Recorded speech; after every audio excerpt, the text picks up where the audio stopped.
Qu'est-ce que tu penses d'investir dans des startups? Ben, c'est une partie de risque, mais je pense que ça peut être une bonne idée pour ceux qui ont les moyens. Il faut qu'il y ait des gens qui investissent dans des startups. Mais c'est quand tu as tolérance au risque. Startup, c'est que c'est hyper risqué.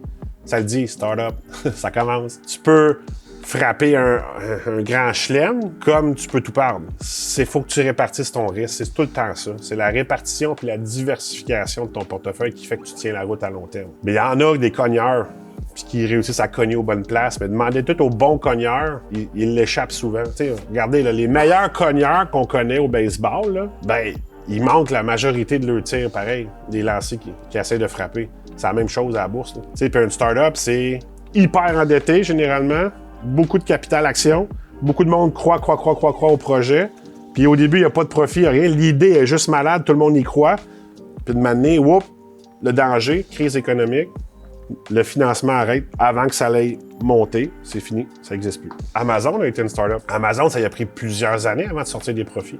Tesla, c'est la même affaire. Mais ça a été hyper financé par les gouvernements puis par plein d'investisseurs qui a fait en sorte qu'ils ont eu des liquidités, les idées étaient bonnes puis ils ont vu le jour. Mais finalement, s'il y a une grosse crise économique, manque de liquidités, plus d'argent injecté, tu perds tout. Là. Puis tu as tout investi sur le même titre.